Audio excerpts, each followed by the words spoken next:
예, 지금부터는 4월 첫째 주 증시 살펴보겠습니다. 역시 주요 일정들 한번 챙겨봐 주시죠. 네, 그 4월 3일 이제 월요일은 한국의 3월 수출입 동향 발표되고요. 중국의 3월 차이신에서 발표하는 제조 PMI 지표 있고요. 유럽 EU 3월 마켓 제조 PMI 지표가 있고요. 그다음 미국에서 3월달 ISM 제조 PMI 지표가 공개가 됩니다. 그리고 4월 4일은 호주 중앙은행이죠. RBA에서 통화정책 회의가 열리게 되고요. 한국은 3월달 소비자 물가 지수를 발표하게 됩니다. 4월 5일은 이제 OECD에서 경기 선행 지수가 발표가 되고 미국에서는 3월달 ISM 이번에 서비스업 PMI 지표가 공개가 되고요. 또 같은 날 미국의 3월 ADP에서 발표하는 민간 고용자 수가 공개가 되고 4월 6일 목요일 같은 경우는 중국의 3월 차이신 서비스업 PMI 지표가 공개가 됩니다. 그리고 4월 7일 금요일은 미국의 3월 고용 보고서가 공개가 되고 삼성전자가 1분기 잠정 실적을 발표를 합니다. 그리고 한국은행에서 금통위 의사록이 좀 공개가 되고 그날 미국 증시는 휴장이라고 알려져 있으니까 참고하시면 좋겠습니다. 예, 이번 주에 주목할 증시 변수가 있다면 어떤 것들일까요? 일단 이번 주에 가장 좀 주목하실 거는 역시 그 미국의 고용 지표인 것 같아요. 그래서 미국의 고용이 사실 미국 고용은 조금 약간 시장 기대보다는 좀 안 좋게 나오는 게 일단 시장이 좋습니다. 왜냐하면 이제 미국 연준이 좀 바라는 거기 때문에 그래서 미국의 고용 지표 한번 좀 체크해 보시면 좀 좋을 것 같고 그 다음에 역시 좀 중요한 게 지금 미국의 ISM 제조 PMI 이게 지난 22개월 동안 계속 떨어져 있었거든요. 근데 요게 이제 좀 반등을 해주면 이 ISM 제조업 지표랑 우리나라 반도체 기업 주가랑 좀 약간 동행을 하거든요. 그래서 이게 좀 중요한 지표예요. 근데 이게 좀 터닝만 해준다면 확실히 반도체 상승에 또 도움이 되겠죠. 그래서 ISM 제조업 지표 잘 보시고 그다음에 역시 뭐 이번 주에 한국 수출 데이터 좀 나오니까 3월 수출도 좀 별로 그렇게 20일까지 데이터는 게 별로 좋아 보이지는 않더라고요. 근데 20일 이후로 지금 10일 데이터는 아직 안 나왔으니까 합쳐서 그 조금이라도 개선됐을지 한번 염두에 두시고 마지막으로 삼성전자 잠정 실적 발표 예상되는데 안 좋을 것 같아요. 어쨌든 그날 발표하고 주가 반응이 또 어떻게 나올지 보통 안 좋을 때 또 오히려 주가 올라가는 경우들이 좀 많이 있었는데 이번에 삼성전자 실적 발표도 주목을 해보시면 좋겠습니다. 지금 보면 뭐 긴축은 어쨌든 완화되는 국면이고 또 글로벌 은행 리스크도 조금 이렇게 잡혀가는 그런 상황 같은데 이제 글로벌 증시 자체는 계속 주춤거리고 좀 쉽게 오르지는 않은 것 같더라고요. 네. 뭐 이게 원인이 이유가 궁금한데 아무래도 경기 침체 우려 이게 아직도 남아 있는 겁니까? 그죠. 아직은 남아있죠. 왜냐하면 이제 거기다가 침체 리스크가 좀 완화되는 좀 분위기에서 은행 리스크가 터졌으니까 이게 또 뱅크런 리스크가 무서운 게 사람들이 이렇게 되면 돈을 안 쓰거든요. 이제 우량 은행에 넣어놓고 안 빼려고 그래요. 그리고 그 지역은행에서 돈 빼버리고 그리고 그걸 소비를 안 하고 이제 그냥 더 안전한 곳으로 그냥 흔히 돈을 모셔놓는다 그러죠. 그러면 이제 돈이 돌지가 않아서 사실은 이제 신용 경색이 오게 될 수도 있는 거거든요. 이제 그걸 좀 걱정을 하는 건데, 그렇지만 이제 다행히 좀 은행 리스크가 좀 완화되는 건 또 사실이기 때문에 조금 시간이 지나면 좀 괜찮지 않을까 이렇게 보고 있고, 그래서 지금 시장이 좀 답답할 수밖에 없는 건 그런 좀 리스크가 있어서고, 실제 그 증거는 어디에 나오냐면 나스닥이 훨씬 강했어요. 예. 다우보다. 다우는 경기 민감주가 많고, 우리 한국도 그렇잖아요. 코스피는 경기 민감주가 많고, 코스닥은 성장주가 많은데 코스닥이 훨씬 좋았잖아요. 그래서 경기 침체 가능성이 결국 글로벌 증시에 약간 좀 부담을 좀 주고 있고, 거기에 또 중국 이 부분도 약간의 부담이었죠. 중국 지표가 우리가 예상한 것보다 팍팍 나와주고 리오프닝 효과도 나올 줄 알았는데 좀 뭔가 느린 것 같거든요. 약간. 그래서 이런 부분들이 증시에 특히 경기 민감형 주들이 좀 많은 그런 기업들 주가에는 조금 좀 약간 부담으로 작용했는데, 다만 그래도 저는 좀 의미가 있었다고 보는 게 지난주에 그 마이크론이 실적 발표를 하고 주가 급등을 했는데 거기서 이제 긍정적인 좀 의견들이 나왔잖아요. 근데 이게 왜 중요하냐면 마이크론이 풍향계예요. 경기 풍향계입니다. 그러니까 경기가 진짜 안 좋으면요 마이크론 주가가 오를 수가 사실 없거든요. 그래서 그걸 본다면 시장에선 조금씩 경기 침체보다는 조금 이제 경기가 조금씩 회복되는 쪽으로 좀 바라보는 시선도 나오고 있다라고 좀 말씀을 드리고 싶습니다. 예, 업종별로 한번 살펴보면은 이제 반도체 같은 경우에 트렌드 포스가 3분기부터 D램 수요가 공급을 능가한다 이렇게 예상을 했는데, 그렇다면은 뭐 몇 개월 전에 이제 시장이 반영한다고 보면은 지금 반도체 대표주들 좀 가야 될 것 같은데 지금 약간 움직이는 것 같기도 한데 뭐 칩스포도 이제 국회 통과했으니까 네.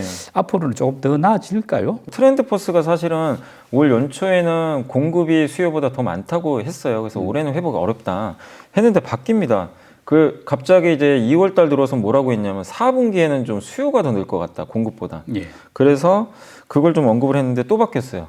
3월에 이제 최근 들어와서 뭐라고 했냐면 3분기부터 좋아질 것 같다. 그러니까 점점 앞당기기 시작합니다. 예. 그래서 3분기에 D램 수요가 공급량을 1.9% 상회할 것 같아요. 4분기는 5.81. 그러니까 3분기에 이제 수요가 더 늘고 그 다음에 4분기는 더 확대되는 거죠. 그러니까 이제 예전 올해 연초보다 이제 바뀐 거죠, 시각이 긍정적으로.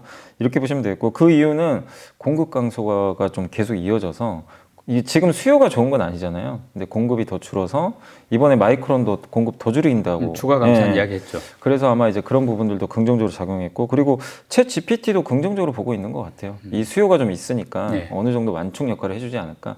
그래서 트렌드포스가 굉장히 유력한 이 전망지잖아요. 그렇기 때문에 이런 부분들이 지금 최근에 어쨌든 마이크론, 하이닉스, 삼성전자 주가가 견조합니다. 그 배경에는 이런 이제 전망이 좀 조금씩 긍정적으로 바뀌고 있는 게 작용하고 있다. 그래서 뭐 이 전망이 또 악화되지만 않는다면 꾸준하게 좀 좋은 쪽으로 작용하지 않을까 이렇게 보고 있습니다. 그리고 반도체 소부장주 같은 경우는 가끔씩 급등주가 막 나오더라고요, 네. 최근에. 이제 2차 전지 같은 경우는 그동안 아주 좋았지 않습니까? 네네. 반도체 소부장들도 2차 전지 소재주만큼 이렇게 랠리가 한번 올까요? 근데 그 정도 상승은 좀 쉽지는 않은 게요. 이게 왜 다르냐면 2차 전지는 그냥 성장 자체가 압도적이잖아요. 사이클이 지금 없어요. 네. 근데 아시겠지만 반도체 소부장은 지금 안 좋아요, 사실. 업황은 거의 최악입니다. 반도체 장비 그냥 여러분들 머릿속에 이제 이런 생각들 하실 거예요.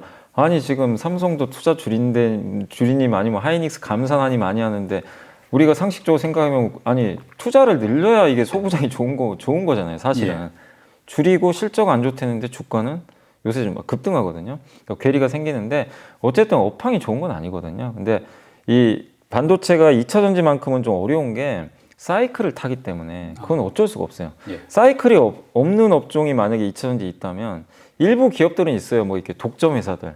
근데 그런 거 빼면은 대부분 사이클 타기 때문에 2차 전지만큼의 저는 그 상승 가능성은 그렇게 높지 않고 또 문제가 뭐냐면은 왜 2차 전지만큼은 안 되냐면 2차 전지는 특히 양극재는요 거의 경쟁자가 별로 없어요. 예. 거의 미국에서 거의 독주잖아요. 그러니까 우리가 1등이죠. 네. 근데 아시겠지만 반도체 장비만 해도 미국, 일본이 우리보다 1등입니다, 사실. 예.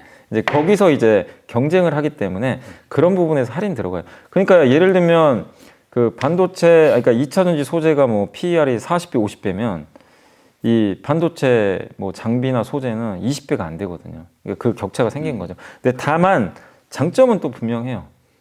지난 몇 달간 못 갔기 때문에 예. 가격 매력이 되게 좋아요.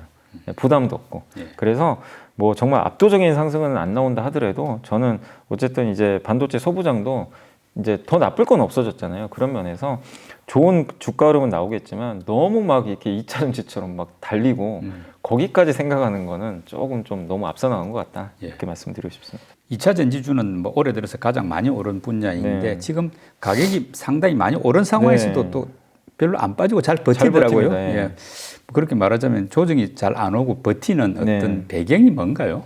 일단은 이제 증권사 애널리스트 분들도 이제 오르다 보니까 공통적으로 좀 단기 부담은 다 얘기는 해요. 네. 단기 부담인데 이렇게 오르는 게 거품은 아니다라고 또 대부분 얘기를 하세요. 왜냐하면 올해 실적 기준으로는 비싼 게 맞죠. 올해 이익 기준으로는 당연히 PER들이 막 50배, 60배 되니까. 네. 근데 지금 주가에는 2년 후를 먼저 반영하거든요. 25년도, 6년도 실적 추정치를 대입을 해보니까 지금 우리나라 셀 업체들이 한 29배 정도 되고요, PER이. 그다음에 양극재가 20배 중반 정도 되니까 뭐 우리가 생각하기로는 이게 주가 이렇게 오르다 보니까 야 이거 PER 100배 되는 거 아니야? 막 이런 생각도 하시잖아요, 사실은. 네. 옛날에 테슬라도 그랬으니까. 네. 근데 그 2년 후 거를 단계 반영하면 생각보다 합리적이에요. 20배 중반 정도면 그렇게 비싼 건 아니거든요. 성장주니까. 그래서 만약에 2년 후에 이 정도 진짜 돈을 번다면 뭐 이 정도 주가 합리적이다. 시장이 이렇게 바라보니까 그래서 저는 안 빠진다고 봐요. 근데 단지 그냥 주가는 올랐는데 너무 비싸다. 이거 달성할 수 있을까? 그 의심이 가면요. 주가 부러지겠죠. 예. 근데 아직은 이 정도는 충분히 달성할 수 있을 것 같고 그리고 또 한 가지가 포스코 케미칼이 퓨처 에미죠. 이름이 바뀌었는데 포스코 피처엠이 올해 연초에 그 40조 양극재 수주 받았잖아요. 예. 근데 그 후로 지금 LNF가 테슬라에서 한 3조 예. 받았죠. 에코프로 BM이나 이쪽은 아직은 제가 알기로는 대규모 계약은 지금 안 나온 것 같은데 시장에서 기대를 하고 있어요. 나오지 않을까. 네. 그러니까 아직은 재료가 살아 있어요. 예. 그러니까 왜냐하면 미국에 지금 투자를 많이 해야 되니까. 근데 어차피 양극재 기업은 몇 개가 없어요. 또 우리나라 기업들이 잘하고 네, 있으니까요. 잘하고. 그러니까 이런 것들에 대한 기대감이 이제 사실은 다 반영되고 뭐 더 이상 기대할 게 없으면 주가는 그냥 빠지게 돼 있죠, 사실은. 예. 근데 아직도 기대할 게 있는 상태다 보니까 이제 시장에서는 올랐기 때문에 이제 더 좀 버벅대는 건 맞아요. 네. 그렇지만 이제 안 빠지는 이유는 이런 배경이 있다라고 좀 말씀드리고 싶습니다. 또 최근에 보면 자동차주들이 은근히 소리 소문 없이 강하더라고요. 네. 어떤 배경인가요? 일단 이제 작년에 주가 부러졌잖아요. 예. 첫 번째가 IRA의 피해주. 그래서 빠졌죠. 근데 그건 이제 다 알잖아요. 그래서 더 이상 이제 그거는 뭐 이미 알려진 거라 이제 더 이상 주가에 반영돼서 악재는 아니고요. 두 번째가 피크아웃. 네. 이제 꺾인다. 사실 그때 실적 좋았는데 이제 어차피 내년 되면 지금 사람들 가처분 소득 점점 줄고 물가 오르죠. 금리 오르는데 차를 어떻게 비싼 차를 사겠냐. 차값도 비싸졌고 그래서 재고 늘어나고 또 딜러들한테 인센티브 예전보다 많이 안 주잖아요. 근데 이제 차가 생산이 정상화되면 이제 인센티브 또 늘어날 수도 있거든요. 예. 이제 그게 지난해 우려였어요. 그래서 하반기에 빠졌거든요. 근데 1, 2월 데이터를 딱 봤더니 우리 예상과 전혀 달라요. 차 판매 여전히 잘 되고 인센티브 여전히 낮고 그러다 보니까 1분기 실적 추정치가 오히려 올라가고 있습니다. 예. 그래서 1분기 실적이 예상보다 지금 잘 나올 것 같아요. 그래서 작년에 걱정했던 그 실적 좀 피크아웃이 지금 일단 다시 쏙 들어가 버렸어요. 그래서 주가가 좀 견조한 편이고 또 한 가지가 지금 IRA 법안 때문에 그 현대 기아가 지금 수혜를 못 받잖아요. 피해를 받는 거죠, 사실은. 근데 이번에 지금 그때 언제였죠? 올해 1월 달에 아마 나왔던 걸 그 약간 이제 개정안을 좀 보니까 자동차 쪽에서 그런 뉴스가 있긴 있었거든요. 그 이 상업용 차량 있잖아요. 뭐 법인 차량이나 렌트카 이쪽에 들어가는 전기차는 IRA 혜택을 주겠다. 그러니까 만약에 한국에서 생산된 제품도 미국에 수출을 했을 때 똑같이 보조금 주겠다는 거예요. 그러니까 이거를 개인한테 파는 차면은 혜택이 안 가는데요. 이걸 뭐 법인용으로, 뭐 리스용으로 하면 주겠다는 거죠. 그러면 현대차, 기아 입장에서 이쪽 비중 늘려버리면 되거든요. 미국 사람들도 한 제가 알기로 25% 정도 비중이 그쪽 상업용 차량으로 알고 있어요. 네. 적은 건 아니거든요. 그러면 이쪽 비중 늘려서 IRA 피해를 좀 최소화 또 할 수도 있거든요. 그래서 이런 이제 기대감이 또 생기다 보니까 주가 좀 올라갔고 마지막으로 무엇보다 주가가 또 싸잖아요. 지금 PER이 5배 정도밖에 안 되거든요. 현대가 5.2배, 기아가 5.3배 정도, 이 정도밖에 안 되는 것 같아요. 그러니까 밸류도 낮고 네. 그러다 보니까 이제 주가가 급등은 아닌데요. 점진적으로 좀 올라가는 게 아닌가 이렇게 보고 있습니다. 그리고 중국 리오프닝 수혜주들은 뭐 기대가 컸는데 지금 현실은 그렇지 못하지 않습니까? 네. 뭐 약간 실망도 했던 느낌이 드는데 뭐 언젠가 뭐 올해 안이라도 기회가 한번 올까요? 근데 어떨까요? 중국이 뭐 이렇게 강력한 부양책까지는 아니에요. 뭐 엄청나게 돈 풀고 이 정도는 아닌데 다만 이제 중국이 그동안 너무 안 좋았잖아요. 이제 네. 그걸 정상시키는 과정인데 이거였죠. 시장은 너무 큰 기대를 했던 것 같아요. 정말 큰 기대를 해서 V자 이거 회복을 예상했는데 사실 그 정도는 아직 못 미치니까 시장에서 약간 실망을 했던 거예요. 그러니까 우리 기대치가 너무 앞서갔던 것 같아요. 아, 그러니까 중국이 뭔가 문제가 있는 건 아니고요. 이게 근데 기대치가 앞서갔는데 이 정도 따라오니까 이게 눈높이가 낮아지면서 이게 만나잖아요. 그럼 다시 그렇다고 중국이 역성장하는 게 아니거든요. 그럼 결국엔 다시 가고 다시 기대치도 또 올라가겠죠. 어느 시점에서. 그래서 그 괴리를 맞추는 그냥 구간이다. 그 과정에서 새로운 뉴스가 나온 거죠. 예. 중국 리오프닝 했는데 이미 또 선반영 됐다 보니까 주가들이 좀 빠졌던 거죠. 근데 이제부터 중요한 건요. 이제 사람들이 기대도 하겠지만 다시 중요한 건 그래서 실적이 얼마 정도 나올 건데 이제 이걸 확인할 거예요. 그래서 이제부터는 리오프닝 관련주들이 검증의 시간에 아마 돌입할 가능성이 높습니다. 물론 1분기는 아직은 리오프닝 효과 미미하니까 1분기 실적 발표할 때 이 IR 할 때 이제 전망을 내놓잖아요. 거기에 이제 주가가 민감하게 반응을 할 것 같아요. 뭐 예를 들면 화장품 회사가 리오프닝 효과 때문에 2분기부터 굉장히 우리 예상보다 좋을 것 같습니다. 이렇게 언급할 수도 있고 아직은 잘 모르겠습니다. 이러면 또 주가 부러질 수도 있고요. 그래서 결국 1분기 실적 발표를 4월 말 5월 초에 하거든요. 예. 그때가 좀 변곡점이 될 것 같아요. 이제 어떤 멘트들을 하냐에 따라서. 근데 전반적으로 리오프닝 섹터는 여전히 저는 좀 개인적으로 그래도 좀 좋게 보고 있는 게 중국 사람도 이제 본격적으로 여행 가기 시작하거든요. 다만 아직 한국의 단체 여행 허용은 안 됐지만 우리나라도 지금 중국인들 관광객 이제 불러들이려고 5월부터는 이제 제주도 환승할 경우에는 무비자로 들어올 수 있다고 하더라고요. 아, 예, 그러면 이제 단체 관광이 또 쉽게 될 수 있거든요. 그래서 결국 저는 좀 시간 문제 아닌가. 그래서 중국 사람들이 오히려 한국에 들어올 때 수혜받을 수 있는 그런 기업들이 있잖아요. 뭐 면세점도 있을 거고 카지노 이런 쪽은 좀 좋아지지 않을까라고 예상을 하고 있습니다. 이제 4월이면 흔히들 뭐 벚꽃 랠리 기대들 하지 않습니까? 네. 현재 4월 맞는 시장 분위기는 어떻습니까?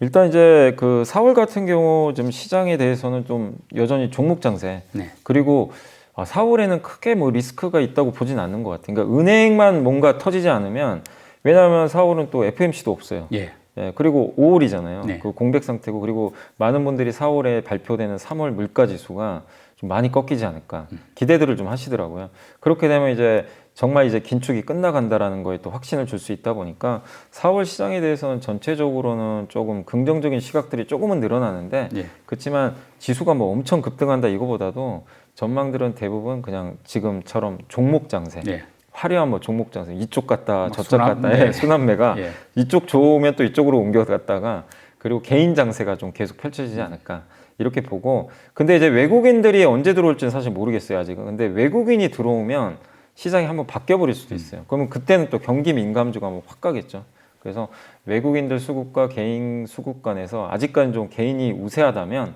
종목 장세가 4월까지는 좀 펼쳐지지 않을까 이런 좀 분위기로 보고 있는 것 같습니다. 뭐 4월도 종목 장세라면 이제 우리 이사님이 주목하고 있는 업종 좀 조금 더 눈여겨 볼 만하다. 이런 쪽은 어떤 분야입니까? 그러니까 4월에 좀 이제 볼만한 이슈들은 뭐냐면은 4월 초에 물론 이제 바이오 아무도 관심이 없잖아요. 근데 이제 그래도 아마케가 열리긴 열려요. 예. 4월 초에. 그래서 바이오도 이렇게 영원히 이렇게 죽어 있는 업종은 아니거든요. 그래서 유동성이 계속 증가한다면 바이오 업종으로도 한번 순환매 돌 것 같고 그 다음에 그 아까 일부 시간에 잠깐 언급드렸지만 NEM 3.0이라고 태양광 예. 이 규정인데 여기에 이제 태양광 설치하면 미국에서 보조금을 줍니다. 근데 이런 것들도 ESS 그쪽에 좀 영향을 줄 것 같고 그 다음에 스타링크 네. 이게 2분기에 실시가 되니까 4월일지 5월일지 모르지만 우주항공 쪽도 좀 보시면 좀 좋지 않을까 이렇게 좀 보여지고요. 그리고 4월에 어쨌든 이제 그 중국의 각종 데이터들이 이제 본격적으로 리오프닝하는 데이터가 4월부터 한번 나올 거예요. 이게 3월부터 좀 본격적으로 리오프닝 시작을 했잖아요. 그래서 만약에 그게 우리 기대 이상으로 나온다면 저는 좀 지금 경기 민감주들 관심들은 없으신데 경기 민감 대형주도 가격이 되게 저는 좋다고 생각하거든요. 그래서 경기 민감 대형주 중에서 좀 많이 빠져 있는 기업들. 주로 어떤 분야죠? 뭐 거기 조선주도 괜찮고 네. 그 다음에 또 건설업종. 아, 건설주도 굉장히 안 좋았잖아요, 사실. 정말 아무도 지금 쳐다보지 않는 업종이 돼버렸는데 그런 업종이라든가 또 은행주도 지금 이슈 때문에 많이 빠져 있잖아요. 근데 그런 업종들이 소외주죠, 한마디로. 네. 또 거기다 광고 기획사. 예. 이쪽도 경기에 안 좋다 그러니까 엄청 빠져 있어요, 주가들이. 이런 업종들이 그래도 한번 좀 순환매 차원에서라도 좀 훈풍이 불지 않을까라고 예상을 하고 있습니다. 네. 예, 초보 투자자들을 위한 팁 제공 순서, 연불리의 보고서 어떤 내용 준비해 오셨습니까? 이번에는 이제 반도체 소부장 쪽인데 소재랑 부품입니다. 여기서 이제 장비는 빠져 있고요. 한국투자증권의 박성홍 연구원님이 굉장히 장문의 보고서를 좀 썼는데 제목이 이제는 소부 볼 시간. 소부는 소재랑 부품. 예. 이 두 개를 이제 줄여서 했다고. 먼저 소재인데 소재가 이제 고객사가 증설할 때 사실 좋잖아요. 네. 증설하면 전체 물량이 늘어나니까. 근데 사실은 이제 증설이 그렇게 지금은 많지는 않으니까 조금 이제 그런 부분들은 좀 부정적일 수밖에 없죠. 왜냐하면 삼성전자 하이닉스가 어쨌든 생산을 좀 줄일 가능성이 높다 보니까 이런 부분들은 부정적인데 다만 이런 것들은 주가에 좀 이미 반영은 좀 선반영했다. 작년부터 이미 이슈화 됐기 때문에 그래서 오히려 3분기에는 업황 회복 기대감이 높으니까 그래서 지금 좀 소재주를 비중을 확대할 적기다. 이런 좀 내용이. 그러면 소재가 너무 많잖아요. 예. 어떤 소재를 좀 해야 되냐. 근데 제일 중요한 게 요즘에 화두가 되는 게 웨이퍼, 그러니까 미국에서도 지금 중국 규제 들어갈 때 그 웨이퍼 양. 웨이퍼 투입량을 규제를 하잖아요. 예. 그러면 하나의 웨이퍼에서 많이 뽑아내면 되거든요. 그걸 이제 우리 미세화라 그러죠. 그래서 이 회로선을 얇게 그리면 되거든요. 그럼 미세화로 가면 갈수록 이 소재 사용량이 늘어나는 부분들이 있대요. 특히 이제 그 중에서 좀 대표적인 게 과산화수소. 과산화수소를 이제 한솔케미칼 같은 기업들이 많이 만들거든요. 이런 소재들이 좀 많이 쓰일 수밖에 없고, 그리고 이 공정이 되게 좀 다양한데 첫 번째 공정 중에서 좀 중요한 공정이 증착입니다. 증착이 이 반도체에다 뭐 이 화학 물질 같은 거 입히는 거예요. 그러니까 우리 옷 입는 거예요. 네. 그래서 이제 그거를 장비를 이용해서 이렇게 입히는 건데, 이 증착 공정이 좀 미세화를 위해서 굉장히 좀 필수적이라고 합니다. 근데 거기에 증착을 할 때 들어가는 소재들이 다 특수 소재들이 되게 많이 들어간다고 하더라고요. 그래서 가장 대표적인 소재가 그 하이케이라는 소재가 있거든요. 그게 뭐냐면 하이케이가 높죠. 하이가 높다는 뜻이고 K가 유전율이에요. 유전율은 전자가 이렇게 막 이동을 하잖아요. 예. 근데 전자가 많이 이동하면 할수록 전자를 많이 갖고 있으면 D램 성능이 굉장히 올라가거든요. 그래서 그런 소재들을 만드는 기업들이 앞으로 각광받을 수밖에 없다. 그렇게 보시면 좀 좋을 것 같고, 그리고 이제 그 낸드까지 좀 한 번 더 말씀드리면, 낸드 쪽에서는 이제 단수가 점점 올라가잖아요. 예. 그래서 낸드를 만들 때 낸드를 이게 단을 막 싼 다음에요, 가운데 구멍 뚫어요. 네. 구멍 뚫은 다음에 또 그 구멍에다가 아까처럼 비슷해요, 이 증착 소재를 또 입혀요. 아. 그래야 또 성능이 또 올라간다고 합니다. 예. 그 증착 소재들도 이 하이케이가 들어가는 경우도 있고, 여기엔 또 로우케이도 들어간대요. 유전율이 낮은 거. 예. 그러니까 이게 섞여 들어가는 거죠. 네. 그러니까 이런 소재들이 앞으로 옛날보다 훨씬 많이 쓰인대요. 아. 왜냐하면 낸드도 단수가 올라가면 더 많이 쓸 거 아니에요. 그렇겠네요. 뭐 100단보다 200단이 더 쓰이고, 두 배 쓰이겠죠. 앞으로 400단 이상까지 간대요. 2년 안에. 25년도에는 400단으로 삼성이 점프할 계획이라고 합니다. 그럼 훨씬 많이 쓰이겠죠. 그래서 이런 소재들이 좀 많이 필요하고, 그 다음에 이제 부품도 중요한 게, 부품은 주로 어디 들어가냐면 식각 있죠. 깎는 예. 거. 웨이퍼를 딱 받쳐놓고요, 이걸 식각 장비가 깎거든요. 깎을 때 얘 지지를 해줘야 돼요. 네. 근데 그럴 때마다 이 부품이 그 실리콘 카바이드 링이 밑에서 받쳐주는데, 이게 쓰면 쓸수록 닳거든요. 네. 그래서 이 교체가 많이 일어난다고 합니다. 그래서 그런 이제 실리콘 카바이드 링, 쿼츠, 네. 쿼츠는 석영입니다. 예. 이런 것들이 쓰인다고 하니까 부품 회사 중에서는 그런 기업들을 보시면 좋겠고, 마지막으로 일본 수출 규제 영향도 여기 적어주셨더라고요. 예. 이게 일본이 좀 수출 규제 해제하니까 이제 소부장 기업들 좀 안 좋아지는 거 아니냐, 네. 이런 좀 우려도 있잖아요. 근데 영향은 좀 제한적이다. 실제로는 소재한테 좀 영향을 주는 게, 일본이 규제한 소재가 세 개잖아요. 불화수소, 감광액, 불화폴리이미드, 이 세 개인데, 이거를 이제는 대부분 이 중에서 우리나라 같은 경우 불화수소는 거의 다 국산화를 해버렸대요. 예. 근데 국산화 했는데 규제 풀렸으니까 갑자기 우리나라 회사 거야 거래 안 하고 다시 일본 쓸게, 이러는 경우는 없어요. 이미 국산화를 했기 때문에. 네. 그래서 일본이 들어온다고 해도 그렇게 악재로까지 받아들일 필요는 없다.